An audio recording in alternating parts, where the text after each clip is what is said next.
och välkomna till det här andra klippet om min bok som jag hade tänkt att vi skulle ta idag. Idag är Holly lite mer med. Hon verkar som hon trivs som att ligga här, så jag hoppas hon fortsätter med det. Och idag ska det just handla om avsnittet i boken som heter Hunden. Jag är ju etolog och har ett etologiskt perspektiv, eller har haft under mitt liv till stor del ett etologiskt perspektiv på djur. Och det är väldigt bra på många sätt, men jag har nog också insett med åren att det inte bara är bra.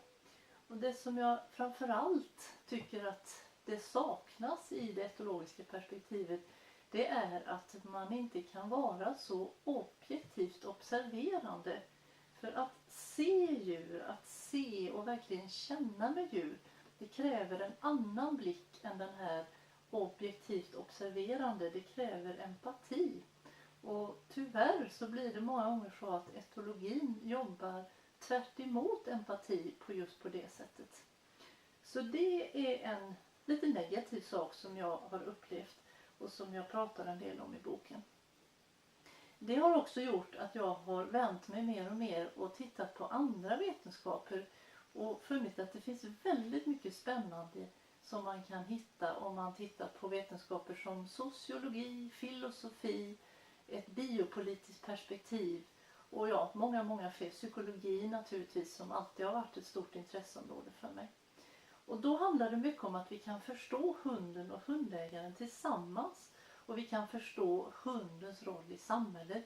Hur den har fått den rollen den har. Och hur vetenskaper som till exempel då etologi ofta upprätthåller den rollen. Istället för att kanske ifrågasätta den rollen som hunden och andra djur har fått. Det biopolitiska perspektivet tycker jag är väldigt spännande. Och i det finner man ju då frågor som man funderar runt. Vi idag ofta säger att det här är bäst för djuren, det är bäst för hunden att avliva den, det är bäst för hunden att man är en trygg och lugn ledare, att det finns regler, det kan vara bäst för hunden tycker många att få vara i buren och lugna sig när den är orolig och så. Och det här bäst för perspektivet, det skulle jag säga är någonting som har kommit med åren när det inte längre fungerar att säga bara att vi ska bestämma för att vi har ett rent makttänkande. Utan det här har behövt kläs i andra ord. Och idag är det då väldigt ofta att makttänkandet kläds i orden just det, men det är bäst för hunden, det är bäst för djuren att vi gör så här. Och det ger en ny förståelse när man ser det som gör att man kan se på djurens och hundens roll i vårt samhälle på ett nytt sätt.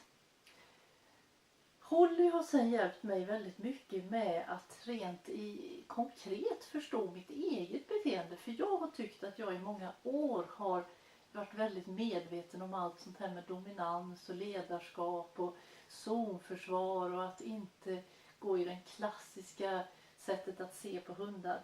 Men när hon kom till oss så hade hon väldigt många beteenden som inte jag har varit van vid att ha en hund som har. Hon försvarar sin mat och sina saker väldigt kraftigt. Hon hade väldigt mycket misstänksamhet mot människor. Hon hade svårt att man talade om för henne och sa att du får gå ner, du får göra si och du får komma här nu och sådär. Överhuvudtaget allt som liknade kommandon, det reagerade hon direkt emot. Hon hade svårt med närhet. Det märktes att vara på det här sättet som vi är nu hade hon jättesvårt för. Och också väldigt mycket att vara nära med ansiktet tyckte hon var jättejobbigt. Och att istället för att jag då skulle reagera på den här aggressiviteten som jag hade lätt att göra med det klassiska hundägarbeteendet, att men så får väl inte en hund göra, så började hon visa mig och lära mig att förstå och känna vad det var hon egentligen kände. Den här bristande tilliten, den här osäkerheten, den här rädslan. Att hon ville vara nära men att hon inte riktigt vågade. Och det lärde mig så otroligt mycket. Så jag är verkligen jättetacksam mot Holly för detta. Och det handlar om mycket, det är ju att förstå sig själv. Att förstå att vi har med oss så mycket erfarenheter. Vi har med oss så mycket från den mänskliga kultur vi lever i. Som gör att vi tittar på och tolkar hundar och andra djur på ett visst sätt. Men om vi förstår mer och mer av vad det är vi har med oss själva, varför vi reagerar som vi gör, så kan vi också på ett helt annat sätt bli empatiska och verkligen se djuren och förstå vad det är de säger oss. Så det här att förstå sig själv, det är en nyckel skulle jag säga i det hela. Och det kommer nästa avsnitt att handla om, människan i det hela. Och nu, ja, Holly, det var roligt att du låg här hela tiden idag och kunde tänka dig att vara med. Så att fortsätt att kommentera gärna det här klippet. Och nästa gång så ska jag ge en vinnare av en bok bland de som har kommenterat. Tack ska ni ha, hej då!